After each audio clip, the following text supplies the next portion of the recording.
Depuis 2001, une émission télévisée d'origine étrangère connaît un immense succès d'audience dans le monde entier. Le Big Brother Brasil. Big Brother Brasil a permis de maintenir l'audience de la télévision en clair, alors que le public migre actuellement vers YouTube et Netflix, grand succès d'Internet. Cela signifie que, tandis que les programmes télévisés classiques perdent constamment du terrain face aux réseaux sociaux et aux plateformes de streaming, le Big Brother Brasil parvient à maintenir des taux d'audience élevés. Et dans cette vidéo, je vais te révéler quel est le secret d'un tel succès, et ce qui se cache derrière tout cela. Tu vas être impressionné. Avant de commencer, je t'invite à t'abonner à ma chaîne en cliquant sur le bouton s'abonner sous la vidéo, puis sur la cloche qui apparaîtra. Il est très important que tu l'actives pour recevoir les notifications à chaque fois que je publie une nouvelle vidéo, d'accord ? Alors, allons-y. Je vais d'abord raconter l'histoire de l'émission Big Brother. L'émission a été créée par la société de production néerlandaise, et son nom est inspiré du livre 1984, qui est un classique de la science-fiction. Big Brother, ou le grand frère, est l'un des personnages de l'histoire. Ce leader suprême contrôle strictement toute la population. Ce livre a connu un grand succès à l'époque, mais il a fallu attendre 35 ans pour qu'un film en soit tiré. Ce film évoque une société ayant survécu à une guerre nucléaire, où le monde est réduit à 3 pays, avec Londres pour capitale. Cette société est dominée par un parti politique qui exerce un contrôle total sur la population, utilisant la surveillance électronique, principalement à travers des caméras, jusque dans l'intimité de chaque foyer. Dans cette histoire, un employé du parti tombe amoureux d'une femme. Le problème majeur, c'est que dans cette société, les émotions étaient illégales et il était interdit de montrer de l'affection. Ainsi, le couple tente d'échapper à la surveillance du Big Brother, le grand frère. Il est le leader politique qui surveille le comportement de chaque personne pour garantir une sorte de paix contrôlée. Le plus intéressant, c'est qu'à l'époque où le livre a été écrit, les caméras étaient un équipement extrêmement coûteux et réservé aux grandes entreprises. Contrairement à aujourd'hui, où chacun a sa propre caméra sur son téléphone portable. Le romancier aurait-il pu imaginer qu'aujourd'hui nous serions tous contrôlés, par exemple, par l'intelligence artificielle d'Amazon ? Alexa surveille 24 heures sur 24 toutes les conversations à l'intérieur d'une maison, et il n'y a pas qu'Alexa. Les téléphones portables modernes font cela aussi. Tu crois que les entreprises veulent ces infos seulement pour la publicité ? Il faut y réfléchir. Maintenant que nous connaissons l'origine du Big Brother Brasil, analysons-le plus en détail. 20 personnes sont confinées dans une maison, isolées du monde extérieur et surveillées par des caméras. Les participants doivent rester dans la maison jusqu'au dernier jour, lorsque le public choisira, par le biais d'un vote, qui sera le vainqueur et le gagnant du Grand Prix final. Et bien que le gagnant ne soit choisi que le dernier jour, les personnes de la maison sont obligées de voter chaque semaine pour éliminer 1 ou 2 participants de l'émission. Le présentateur de l'émission joue le grand frère, reliant participants et monde extérieur. Mais quel est l'intérêt de regarder une émission comme celle-ci ?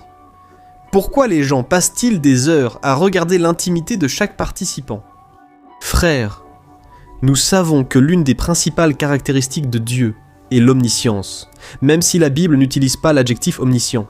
Elle nous dit que les yeux du Seigneur sont partout, c'est-à-dire que rien n'échappe à sa connaissance. Regardez ce qui est écrit dans le psaume 33.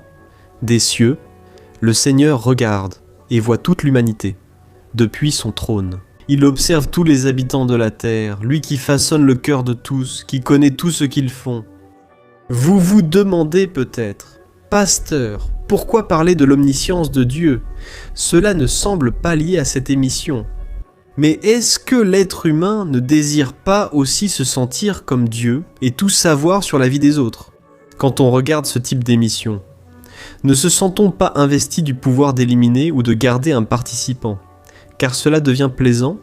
En fait, tous les spectateurs d'une émission de télé-réalité deviennent une sorte de juge qui juge les attitudes des participants et, define quem merece ser salvo e dans l'émission, ou qui doit partir.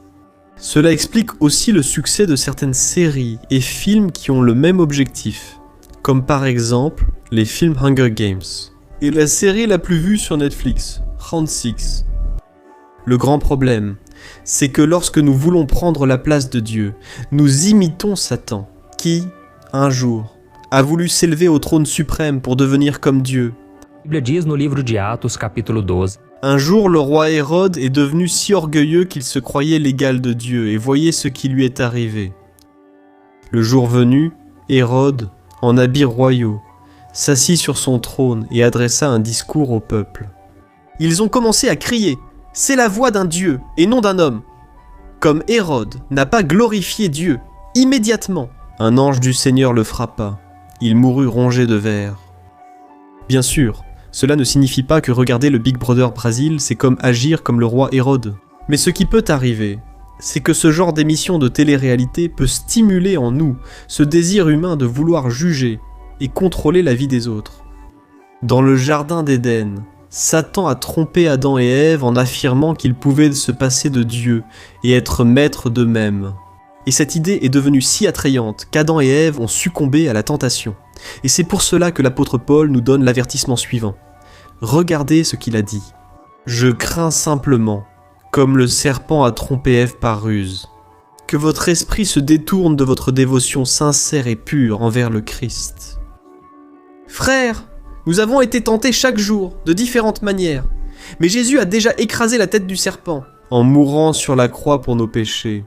Celui qui croit en son sacrifice et sa résurrection devient une nouvelle personne. Et, même si nous commettons encore des erreurs et des fautes, nous avons le pardon et la force de Dieu pour combattre le péché et le vaincre. Amen, frères. Le succès de Big Brother Brasil vient du fait que le spectateur goûte à ce que c'est d'être comme Dieu, en jugeant les autres. En outre, les spectateurs de ce type d'émission retrouvent des attitudes et comportements présents dans leur vie.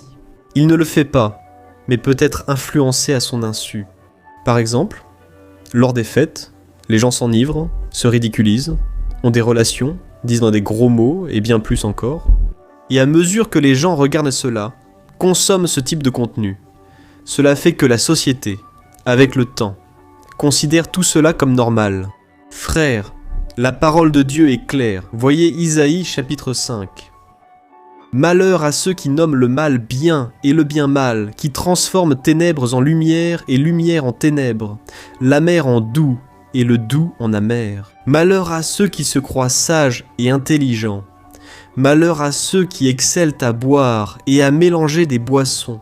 De ceux qui, pour un pot de vin, acquittent le coupable mais refusent la justice à l'innocent.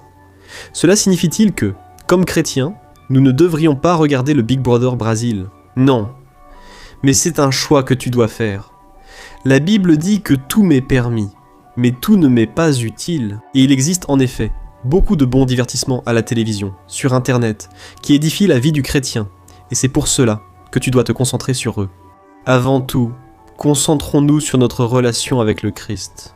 Et faire attention à ne pas gaspiller notre temps précieux dans des émissions de télévision, des séries, des jeux ou toute autre chose qui, même si ce n'est pas un péché, peut influencer négativement notre vie.